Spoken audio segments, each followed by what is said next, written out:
Perfect.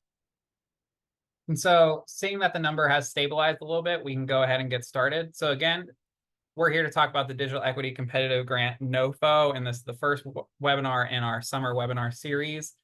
Next week, I'll go over the rest of the webinars here at the end of the call. But today's agenda, we're going to go over the Digital Equity Act program's overview and timeline very quickly. Then we'll get into the nitty-gritty of the competitive grant NOFO. We'll talk about what you can do now to prepare. And at the end, we'll have a Q&A where you can ask us questions, or if we're unable to answer a question, you can either send it to NTIA or we will pose it to NTIA ourselves and get an answer on their FAQ. So today's presenters, I'll introduce myself first. I'm Ryan Collins. I'm policy manager on the policy team, and then I'll pass it off to Amy. Hi, everyone. It's wonderful to see you today. My name is Amy Huffman. I'm the policy director here at NDIA, based out of Durham, North Carolina, and I am really excited to be here. And I'll pass it to Shauna. All right. Hi, everyone. I'm Shauna Edson, Senior Policy Manager at NDIA, and I'm based in Salt Lake City, Utah. So I'm happy to be here today. And I didn't say it, but I am based in Athens, Ohio, in the Appalachian foothills here in Southeast Ohio. So just a quick about us. For those that don't know, we're in the National Digital Inclusion Alliance. We advance digital equity by supporting community programs and equipping policymakers to act. We recently crossed the 1,800 mark for our affiliates, so that's awesome. The community keeps growing day by day. And those members are across all 50 states and DC, as well as the territories. And we also have over 38 tribal entities currently as affiliates or affiliate pluses of the organization. So I just want to do a quick overview of the Digital Equity Act funding. So the DEA, or Digital Equity Act, was authorized by the Infrastructure Investment and Jobs Act, or you'll often hear it stated as IIJA, because Infrastructure Investment and Jobs Act is a mouthful. And that was passed in 2021. The first set of funds from the DEA were the state planning grant programs, where the states were able to have funding to write their digital equity plans. The first award of that was awarded in summer of 2022, and all states now currently have an approved digital equity plan. The second program that was ran out of the DEA was the State Digital Equity Capacity Grant Program. Those applications were submitted earlier this year, and the first one was awarded to Nevada, and that's kind of what kicked off the timeline for this NOFO to come out. And then what we're here to talk about today is the competitive grant program, and that officially began with the release of the NOFO on July 24th. And so here you have a basic overview of the timeline. You can see there, as we discussed, the IIJA being passed with that Digital Equity Act. And then we jumped to 2024 with the state digital equity plans being published. The capacity grants opened up shortly after that. Then that first capacity award was made in late June, which is why the NOFO for the competitive grant came out here in late July. They had a limited timeline after that first capacity award, and they wanted to get it out as quick as possible so applications could start rolling in. Those applications are due September 23rd, but then Native Entities Capacity Grant Program applications aren't due until 2025, and territory competitive grant applications aren't due until October. So to get into more specifics just about the competitive grant, so the competitive grant, again, that NOFO was released on July 24th. Applications for the state and Native entities are due to NTIA by September 23rd, 2024. And that is for this specific pot of funding. And then applications from US territories are due again on October 22nd of this year. And so this grant is competitive, as it says in the name. So that does mean, unfortunately, not all applicants will be funded because there is a limited pot of funds. Now, it does say $750 million made available there. The program was technically allocated $1.25 billion from the DEA. However, from that amount, there were some set-asides for certain uses, which included a 5% set-aside for NTIA itself to run the program, a 5% set-aside for tribal entities, and a 1% set-aside for the territories. And so that left the $750 million available, including the $37.5 million for Native entities and the $7.5 million available for US territories. There is also, talking about future funding, there's an additional 250 million that might become available this October. And if it is approved by October, it would be funded through this NOFO currently, so that there would only be one future competitive grant NOFO. However, if those aren't approved by that time, there would need to be an additional NOFO for that funding. So there would be 2 additional competitive grant NOFOs. And then funds not awarded from the native entity or U.S. territory set-asides will also be made available in those future NOFOs. And so let's get into award amounts, since we've talked about the total amount in the program. So NTIA has said that award amounts will range between $5 to $12 million. It is important to note that if your request is anywhere outside of that range, whether it be less or more than that, it is very, very important that you are as explicit as possible in your application, saying why you need more than that or why you need less than that. And awards for U.S. territories are not to exceed 2.5 million.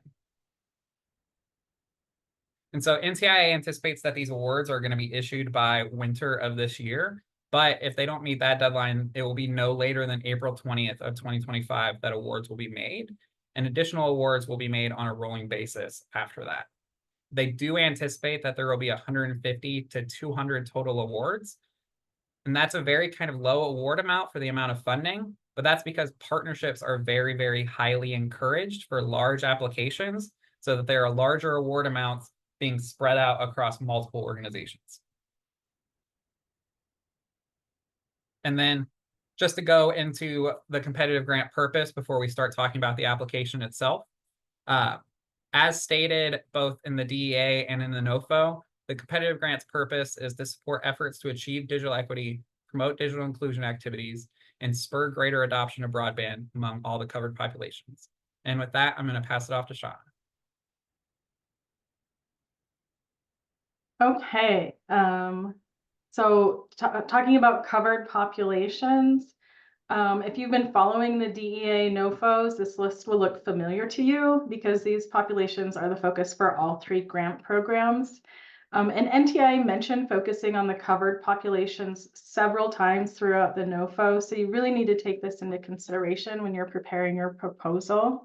The covered populations are individuals in households under 150% poverty threshold, aging individuals, incarcerated individuals other than individuals in a federal correctional facility, veterans, individuals with disabilities, individuals with a language barrier, including those who are English learners and have low literacy levels, and individuals who are members of a racial or ethnic minority group, and individuals who primarily reside in a rural area. Next slide.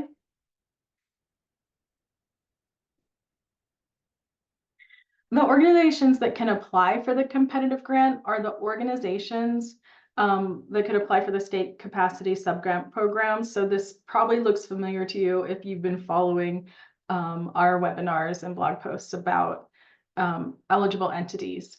So organizations that are eligible for the grant include political subdivisions, agencies or instrumentalities of the state or state agencies, including public housing, Indian tribes, Alaska Native entities or Native Hawaiian entities, foundations, corporations, institutions, and associations that are nonprofits and not a school. Community anchor institutions. We've gotten a lot of questions about schools being eligible. NTIA answered this on their facts page. They stated a school is eligible to apply if it is serving as a community anchor institution. Local education agencies, workforce development programs, and partnerships between any of the above. And there are a few things Native entities and U.S. territories should keep in mind for their applications. U.S. territory governments can apply for funding under the U.S. territory set-aside using the same application process. However, organizations that are located in a U.S. territory but are not part of the territory's government and qualify as an eligible entity must apply in the general pool of applicants by the September 23rd deadline. So that September 23rd deadline is really important there. So for example, a nonprofit workforce development program in Pago Pago, American Samoa may apply for funds to create a digital skill building program. However, they would apply as part of the general pool of applicants rather than as part of the US territory set aside. So they would need to apply by the September 23rd deadline. And then organizations located in Native nations that do not qualify as an Indian tribe, an Alaskan Native entity, or a Native Hawaiian organization, but do qualify as an eligible entity using one of the other qualifiers, will be considered in the general pool of applicants. So this would look like a nonprofit that focuses on a workforce development program and is located in a Native nation, but serves the general public and does not qualify as a Native entity, or it is not a tribal government. They would apply to the general pool of applicants since it meets the workforce development entity criteria. Okay, next slide. So eligible uses are things that you may use the grant funding for. Your application must include at least one of these eligible uses for funding. Develop and implement digital inclusion activities that benefit covered populations. Facilitate the adoption of broadband for covered populations, which includes education and employment opportunities. Implement training programs for basic, advanced, and applied skills. So I just want to note here that this covers a wide range of training programs. So think about what that could look like for your community. Implement digital inclusion workforce programs.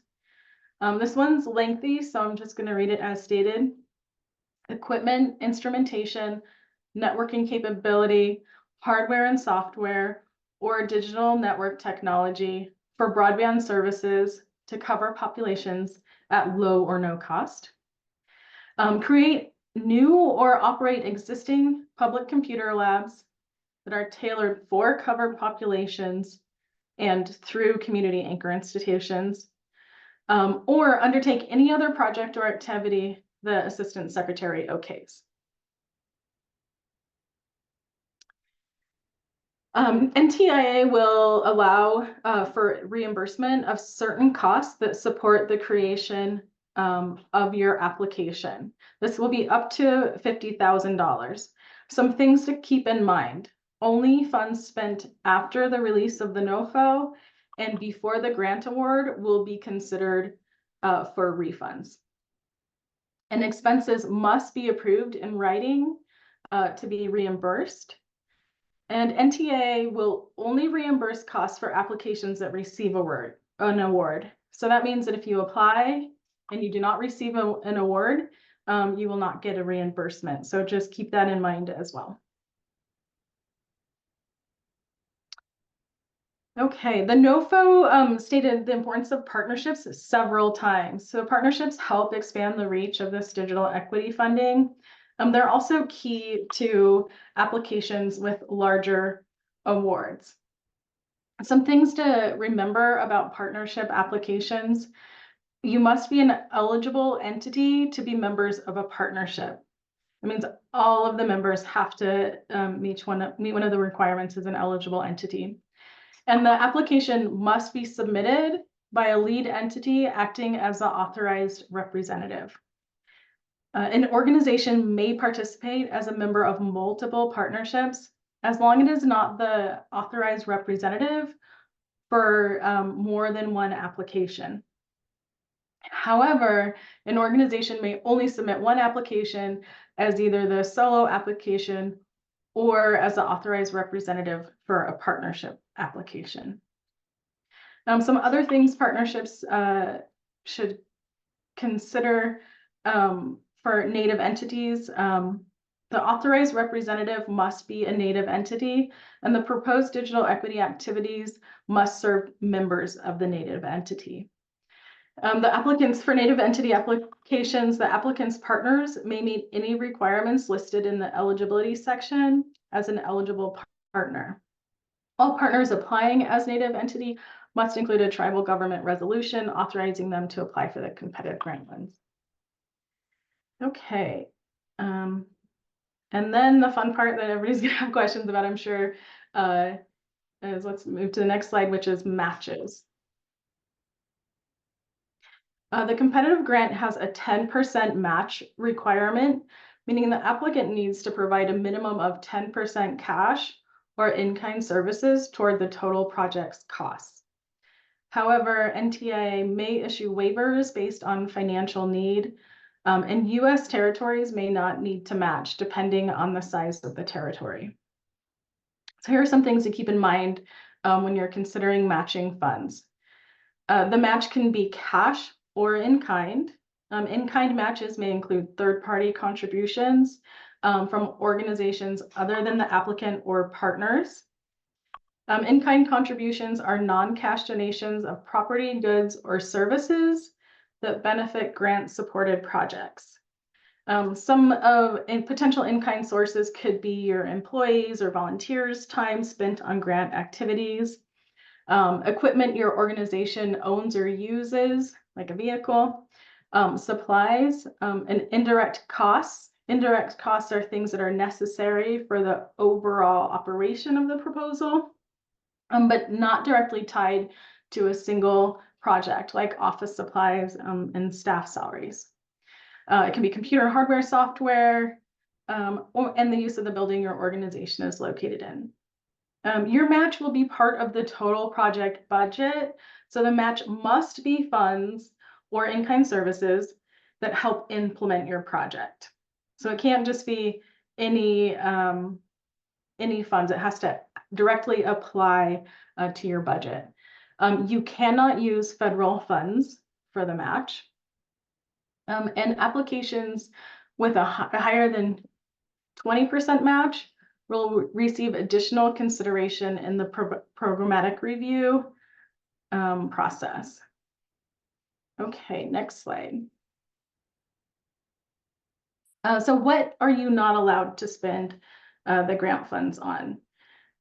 There's a 10% cap on evaluation, 10% cap on administration, which includes both direct and indirect funds.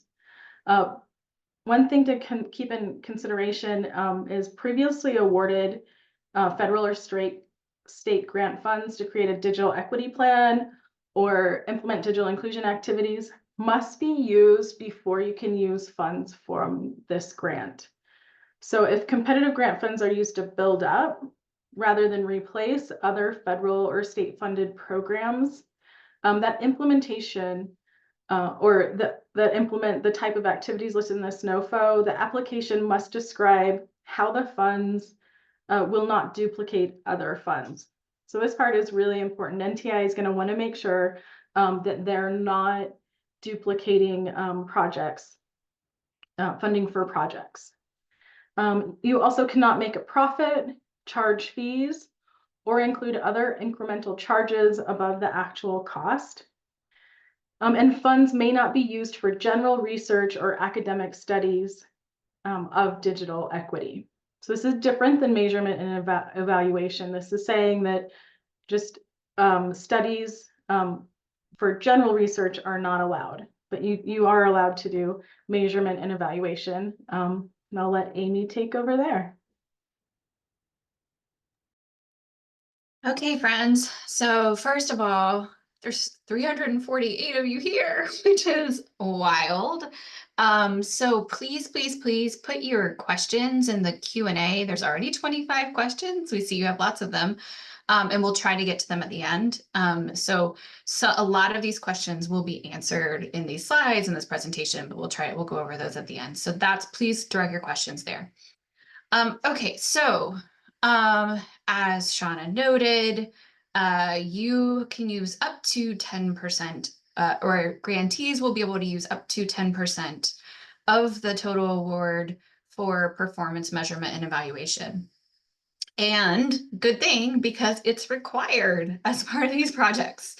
And so, and this is actually a very good thing, right? We need to document what we're doing and how we're doing it.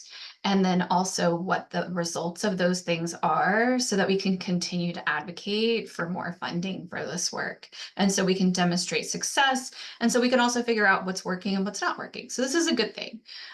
Pages 20 to 21 of the NOFO have more information, but essentially, again, program measurement and evaluation, it's required as part of not only the project itself and the last year, but the whole entire program and implementation.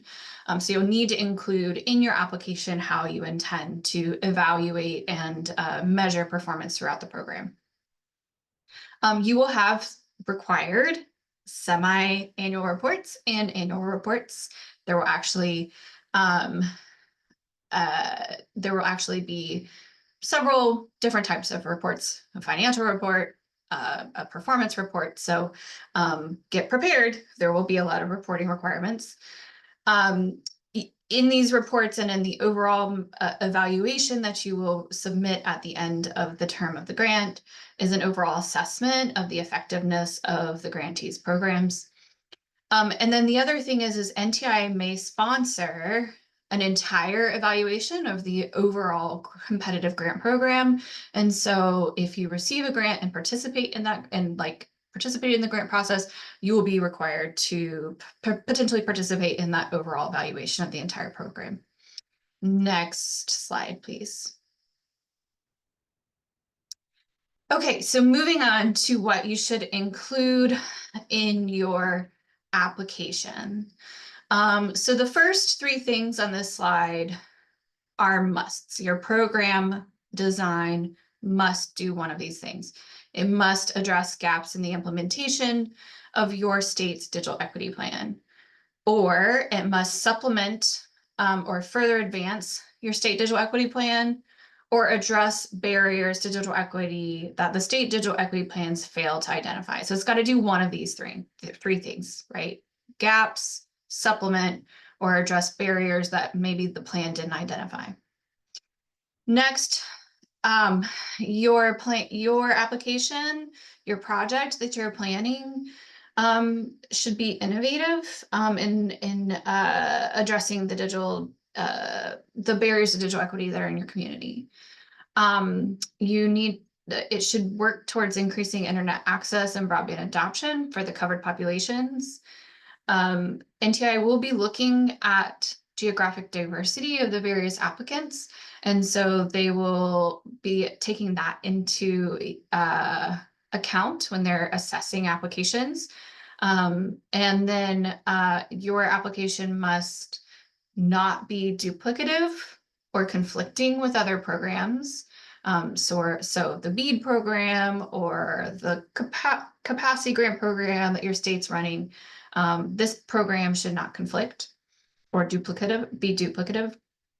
And then it should be consistent with the Digital Equity Act competitive grant purpose, which we're going to talk more about in the next slide.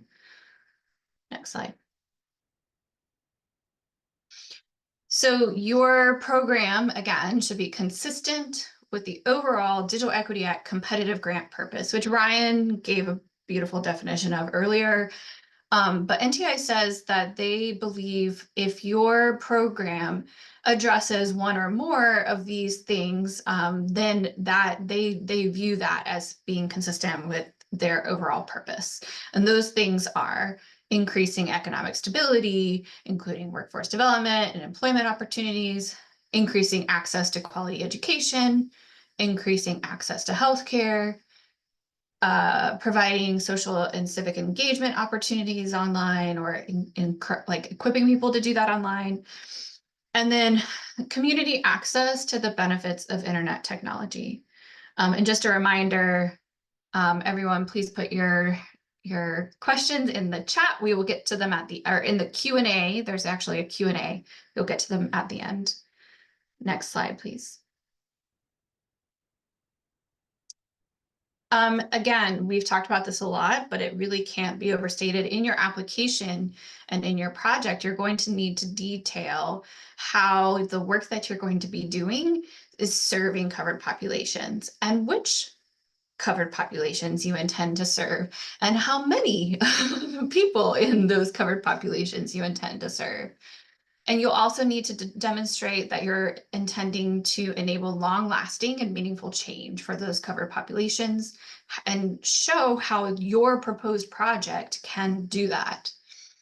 And then you're going to have to, your strategies need to be measurable, and you're going to have to demonstrate that in your application.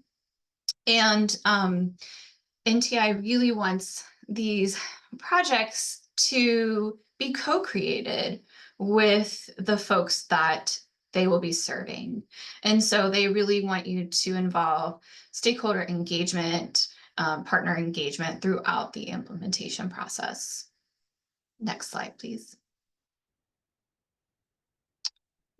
Okay, so in the application, and we're going to say this a lot, please read the NOFO.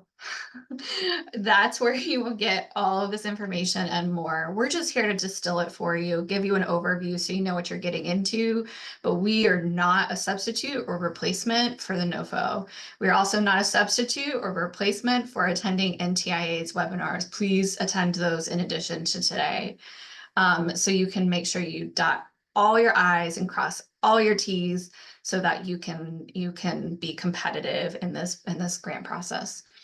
So the application requirements, you will have to provide a detailed explanation of the activities you intend to do, your interventions, the barriers you intend to address that keep people offline, and which covered populations you will serve, like we talked about. You intend to serve, a timeline, and that the timeline is actually pretty detailed. It's going to be like when you're going to hit what deliverable, and for the life of the program, the 4-year project. You'll have to have a detailed budget and a funding request justification.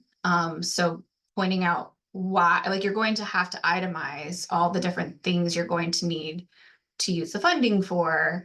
And that includes the any subgrantees that you might have. You will also have to demonstrate that you can perform all of this work, that you have the capacity to administer these grants and actually implement the duties. And then you're going to have to show what your plans are for creating sustainable long-term impact and the strategies you intend to employ for that. And you will have to disclose all of the other funds that are related to the grant proposal. Next slide.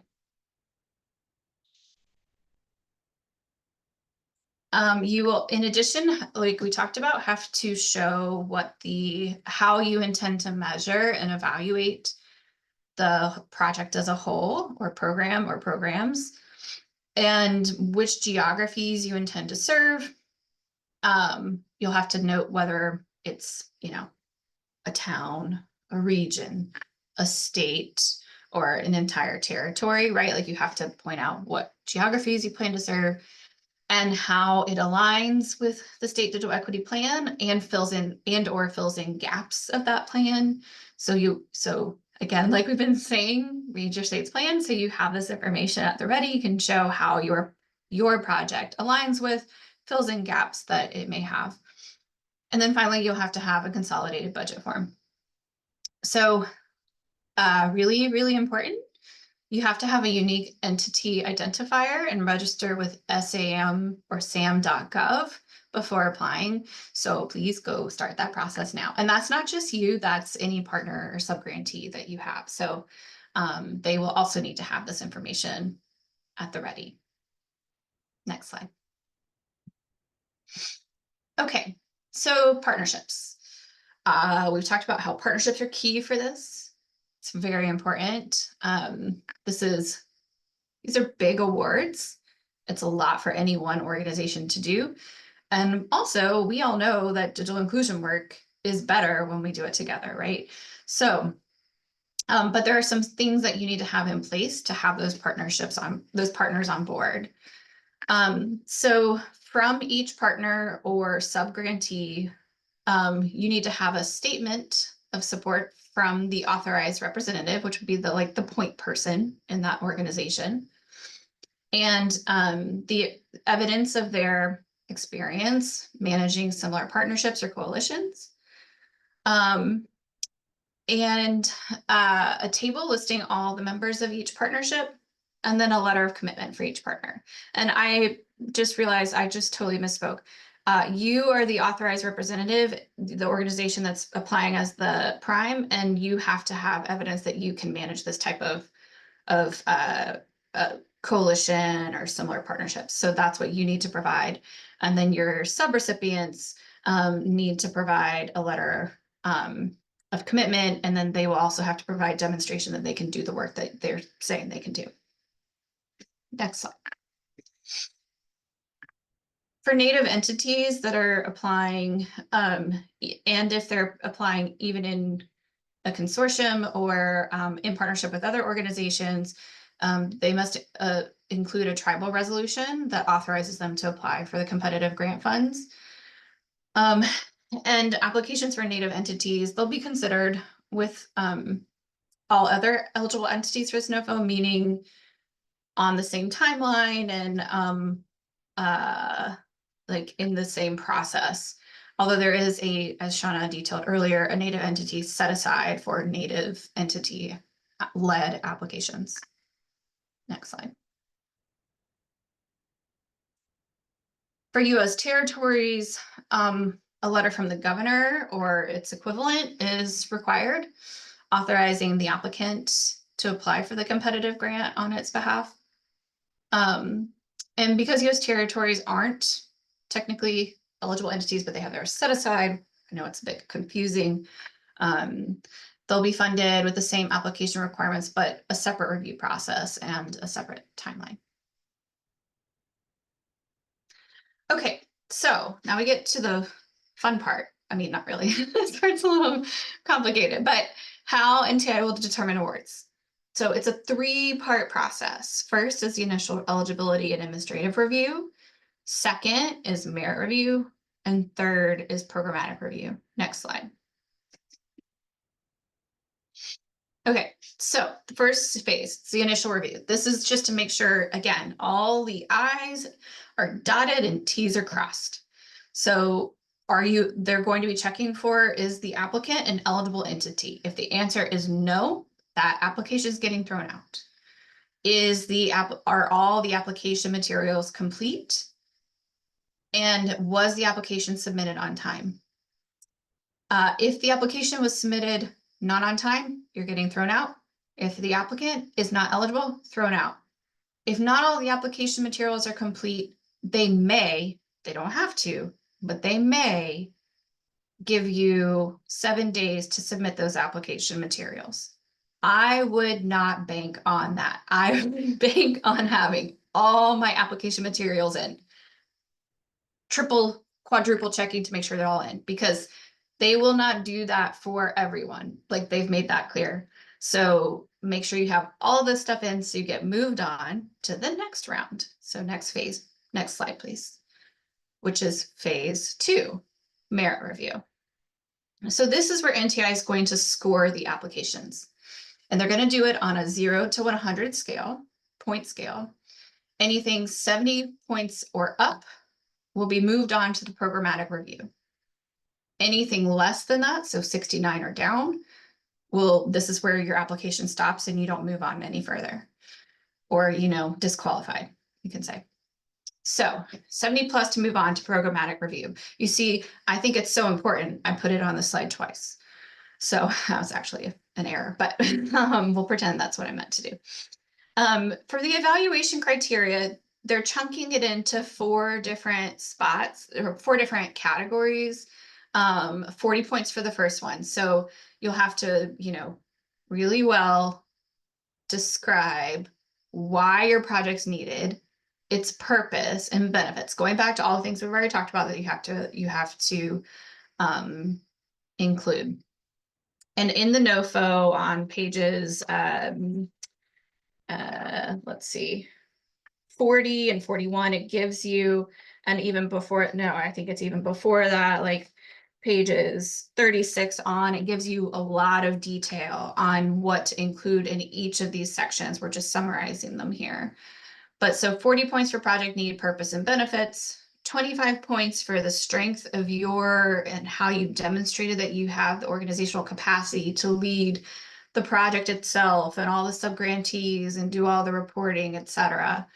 The strength of your implementation plan and your budget, and then your evaluation plan essentially, and then how you intend to measure the results. It was 10 points. So this is how those points will break down. You'll get a certain amount for each category, and that's what will move you on to the programmatic review or prevent you from moving on to the programmatic review. Next slide, please. So then the final phase, programmatic review. So NTI will take essentially they will take, they will chunk proposals into groups based on points. So say there's like 20 applications that have somewhere in the range of 80 to 90 points. They'll put those in a group. The highest group they'll review first, and then they will make awards as like they will move people on to be like in the awardee list as they go and work their way down. And then they will do that until they run out of funds. Once they create this slate, essentially, of recommendations, they're going to submit those. NTI submits that to the assistant secretary, who in this point in time is Alan Davidson. And then Alan Davidson will make the final determination, or the assistant secretary will. And then they will send those recommendations on to NIST, which is the national, you know what, I don't remember. It's it's the grant making body that will issue the final decisions to the applicants. These decisions are final, and that's how that will go. Next slide. We're going to talk a little bit more about some of the programmatic review. Within that programmatic review phase, remember that you had the merit score. So like each merit score will be, so an applicant's merit score will be multiplied by an additional 0.1 point for each of the following factors. So this is how you get extra points in the programmatic review phase. And you hit one of these or more of these 6 factors. Number 1, you address an aspect of the digital divide that doesn't currently have a solution, or it's innovative and creative, or something special, essentially. Number 2, you provide 20% or more of a match. Number 3, provide 30% or more of a match. So kind of just like strategically here, note that you don't get extra points if you are 11% to 19% of a match, but you would if you're at 20. You also wouldn't get extra points if you were necessarily at like 35 versus 30, right? So be a little strategic with this. The fourth way to get more points is to promote 2 or more of the DEA purposes. That's supposed to say, I think, slide 24. But remember, those are economic stability, including workforce development, employment opportunities, access to quality education, access to healthcare, social and civic engagement, and or community access to the benefits of internet technology. So promoting your project promotes 2 or more of those, you get extra points. If your project focuses on covered populations, in geographic areas where 50% or plus are covered households, which covered household is 150% or less of the poverty line, you get extra points. And then finally, you create sustainable long-term impacts or eliminate a barrier to digital equity. So these are hard to do. It will be hard to do all of these. So you may want to be like, you're going to probably have to be strategic in which ones you hone in on and try to get extra points on, if that makes any sense. So particularly that extra match and that focus on areas where 50% more are covered households, meaning 150% or less of the poverty line. We started scoping out what geographies count as that, and it's limited. Right. So in some places it'll be easier than others, but it is difficult. Okay, next slide. Okay, so now what to do? Read the NOFO. Read the NOFO. That's the best thing to do. You will, if you are applying for this grant, please read it. You need to know all the information in it, not just a summary, in order to submit a successful application. If you're not applying for this, you know, you might want to spend a little less time on it, but it's still relevant and probably helpful. Attend all, or at least the ones that are relevant to your specific role in completing the application. NTI's webinar series, they have 6 coming up. We have a link for it. We sent it over the listserv. It's definitely going to be helpful. The application portal actually doesn't open until August 14th, but you are encouraged to apply early. We would definitely encourage you to not wait till the last minute. You will not be able to get it all done. It's way too much work to get it done at the last minute. So as soon as it opens, we'd encourage you to go check it out, feel around in the application portal, see what it's like, and then start, you know, chunking away at it and putting different things in to the application. Send your questions directly to NTIA. They're checking that inbox. Yes, you get a bounce back, but they're checking that inbox. They're taking those questions and they are answering them and adding them to the FAQs that they'll be updating on a regular basis, if not weekly. And then again, because of that, check that website often, because the updates to the FAQ page are going to come quickly and you might get answers there that you won't get anywhere else. And then just make sure that you're eligible to apply. Go back, review the eligibility criteria, and make sure you're eligible to apply. Next slide. And then again, go to sam.gov, get your unique entity identifier. The first thing you really should be doing in addition to that is figure out who you're going to go in with. Find your friends. Whose work complements yours in a way that you can work really well together on this long-term grant, and make sure that those partnerships are solidified. You've got good ideas. Go ahead and begin engaging stakeholders and the folks that you intend to serve through this. Read your state digital equity plan. Review, there's actually application guidance and different materials in NTI's Technical Assistance Hub. And go ahead and prepare your application materials. And don't forget the due date, September 23rd, 2024, not 2025. Don't get the year wrong. I think it's 11:59 p.m. We'll make sure we get that. I don't want to misspeak, but I'm pretty sure that's it. But do not wait until 11:59 p.m. Please do it way earlier than that. Submit it all. So you give yourself the best chance to get these awards. Okay. I think that's it. Next slide. Yes. Okay. Join our community. We're going to be hosting a working group of applicants, but you have to be a member of our community to be able to join it. So if you're not an affiliate of NDIA, we encourage you to join. And we will host a working group where people can talk to each other about different issues and figure things out together. Okay. All right. Now we are going to try and get through as much of the Q&A as we can. Just a reminder, we won't be able to answer everything, because if it's not in the NOFO or the FAQs, we don't actually know the answer, and we don't want to speculate and send people wrong places. All right, so. Amazing. Right. Thank you, Amy. I will also add really quick, when we say apply early, we're not talking about just before 11:59 p.m. on September 23rd. Like, it is recommended to try and get it in a couple of days early, because there are going to be a ton of people trying to submit on that September 23rd date, and that is going to bog down their system and it might crash. Try to get it in as early as possible. So now we can get into the Q&A. So the first question on deck, can we talk more about the funding requirements or the restrictions that are involved with that 10% match?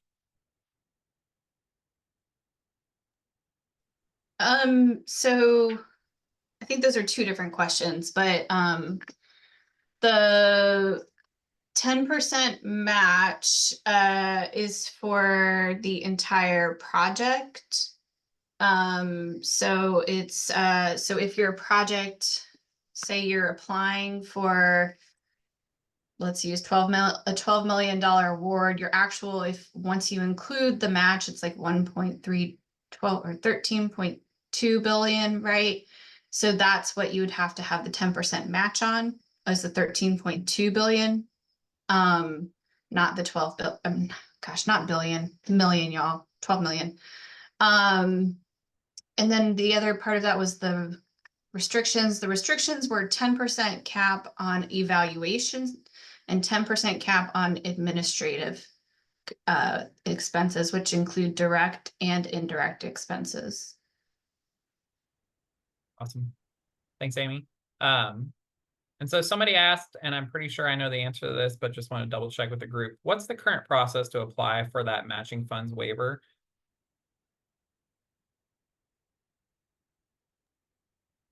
I think we don't know yet. We don't know yet. We've Yeah. asked that question, so hopefully that will be updated on the facts page soon. Yeah, or it'll be evident once the applications are open, what it looks like in the actual application. My exact thoughts too. So we know an org cannot be the AOR for more than one application, but can an org be listed as a subgrantee or a partner on more than one application? What's the process for disclosing this? Can we offer the same project proposals on multiple applications? Okay, that's like 4 questions in one. Yeah. AOR first, authorized organizational representative. That's the main, that's the prime applicant, right? All these acronyms are going to drive us crazy, but hey, we're going to be living with this for the next 4 years. We might as well get used to it. No, you may not apply as the prime for more than one application, but you may be, you are eligible to apply for, say, a prime and be a subgrantee on another one, or multiple, be a subgrantee on multiple applications. My advice, though, would be to be very, very careful about that, because you really don't want to conflict yourself out. Remember, NTIA is going to be trying to get these funds out the door quickly, and there's not enough money to go around. And so we don't know how they will, we know only what we know in the NOFO, but they've made it abundantly clear they do not want to duplicate or anything. So I would be very, very careful to make sure if you're going in as a sub on multiple applications, that those are very distinct projects and very different. Awesome. Thanks, Amy. Someone is asking about eligibility to apply. They're saying, we're a 501c rural telephone cooperative. Would we be eligible to apply, or would we need to work with a partner in order to apply?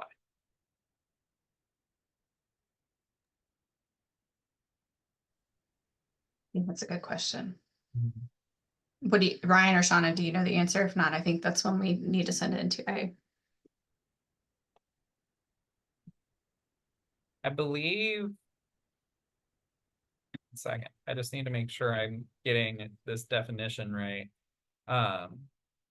Because they are qualified as a 501c organization, they are recognized as nonprofit per the federal government. So I believe they would be eligible.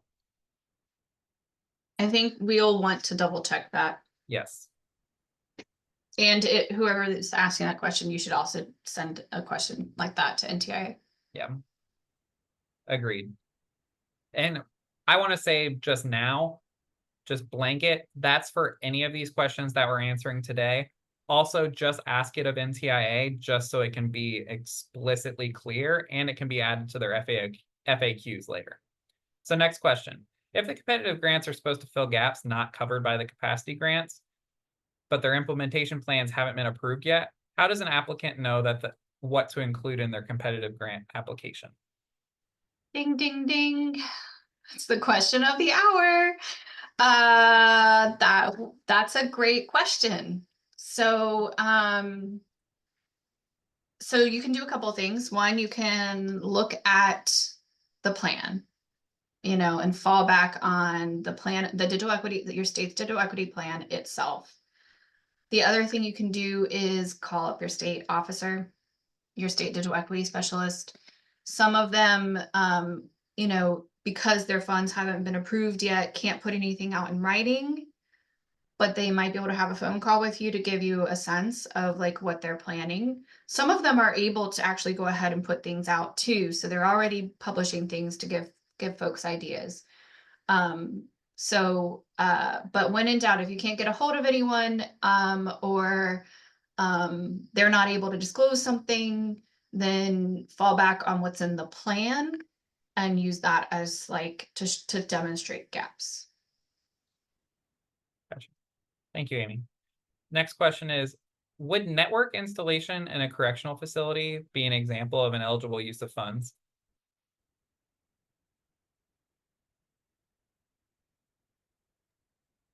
Probably. Yeah. Yeah, I'm really hesitant to say this is an eligible use of funds and this is an eligible use of funds, because we really don't want to steer anyone in the wrong path. So if that's the type of question you have, always err on the side of asking NTIA, and just like triple check the NOFO that it slots into things. But it serves a covered population. It's one of the, eligible uses of funds. So I would think so. Can physically sponsored orgs apply, or should they apply under their sponsor? I think I'd lean on the eligible entity definition. Yeah. To see whether that fiscal sponsor is eligible under that list. So the next question is, have they provided a letter of commitment template? They have not, but we are going to make one. So we will share one with you. Again, we are not the funder, so you should always double check to make sure everything, and I mean, we will triple check to make sure what's in the NOFO is in our letter of commitment template, but you should as well, and you should edit it if you don't like it. But we'll provide a template, and if you'd like to use it, you're welcome to. We have time for a couple more questions. So the next one, does the definition of native entity include for-profit village or a regional Alaska Native corporation? I'll let Shauna take that one.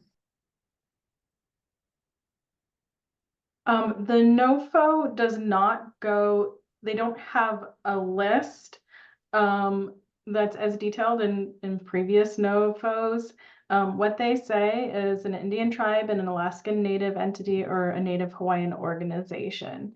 So if you have questions about that or don't feel like you fit into that, I would ask NTIA. You can also see if you qualify under any of the other eligible entity categories. Awesome. Thanks, Shauna. Next one is an organization that's applying allowed to contract with a for-profit business to conduct the eligible activities? And then in general, can an org propose activities that are ultimately done by another org, but who didn't submit a letter of commitment as part of the application?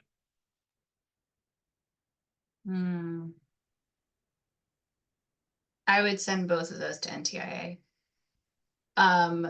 The letter of commitment for anyone that's receiving a sub-grant and is listed as a partner is required. If it's a consultant, I think is maybe what the question is if you're like hiring a consultant, I would expect a contract is required, but I'm not certain about a letter of commitment. And a for-profit organization I think again, you might be able to hire consultants, but whether they can be for-profit or not, I think that's, again, I would ask NTIA. Next one. We currently have and have recently received a CMC grant with NIST, in which, for everybody, NIST is the National Institute of Standards and Technology. They're part of the U.S. Department of Commerce, and we'll be doing the admin stuff, since Amy was not sure of the acronym earlier. But can they still apply for this digital equity grant since it's being administered by NIST? As long as you're an eligible entity, yes. You may not use that grant as a match, but yes, you would be able to. If non-federal funding has been awarded for digital equity work previously, can that non-federal funding be used as match?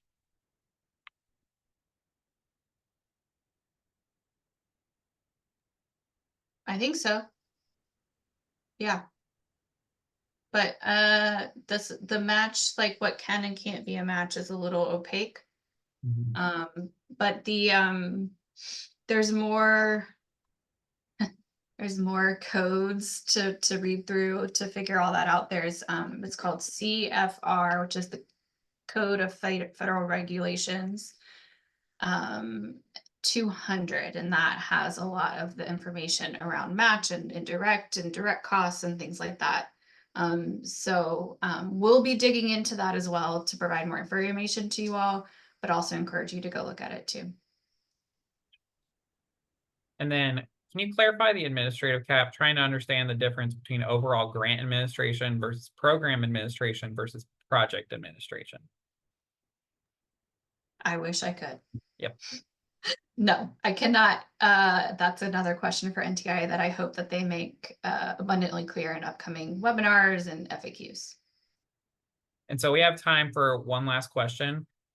This question asker, we're in a rural area and we applied for the NCDIT grant for digital equity to create a digital cafe for after hours for students, adults, and young adults.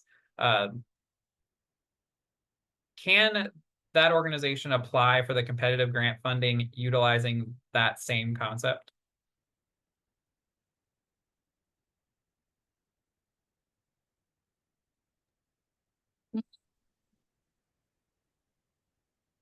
You'd want to talk to the state first to ensure that that's not one of the strategies that they intend to expand or fund under the state capacity award. Because again, we don't want to deconflict. We want to deconflict as much as possible. So that would be the first thing to do. So as long as the project, but remember, like, you need to make sure that the project itself hits all the goals, all of the requirements that we just went over, and all of the different things in the NOFO. So assuming the project does that, and then yes, you probably could use it to like submit it as a project proposal to expand it potentially. However, I live in North Carolina. I'm fairly certain those funds were federal funds, so you would not be able to use whatever you already have as part of your match because it's federal funds. So these are the types of questions you have to tease out as you are working through your application process. It's going to be different for each and every one of you. But you essentially will have to go through a list of these questions time and time again. Can I do this? Can I do that? You know, so it's a lot. Apologies, but at least you know, we're to this phase where we're moving on into implementation of the Digital Equity Act and expanding digital equity programs, and we're really excited about that. We are super excited about that. And with that, we've reached time. So thank you to everybody for joining us today. We greatly appreciate it. We will be sharing a recording of this webinar that we've been taking the entire time, as well as the slides out to you all. We encourage anybody that asked a question that was unable to get it answered to send that to NTIA, and we will be taking the questions that we received in our chat as well to them, but more the merrier with asking them to make sure it gets onto that FAQ. So thank you all so much. And just to let you know, this is the first webinar in our summer webinar series. We'll be having another one next week on Wednesday that Amy will be hosting, covering USF modernization. The following week, there will be one on digital discrimination and how to recognize it and how to report it. And then that next week will be on the broadband consumer labels, how to use them and what exactly they are so that you can use them with consumers out in the real world. So thank you all so much. Highly encourage you to come and join us for the rest of the webinars. They're on our events page on our website. And I hope you have a good day. Bye, all.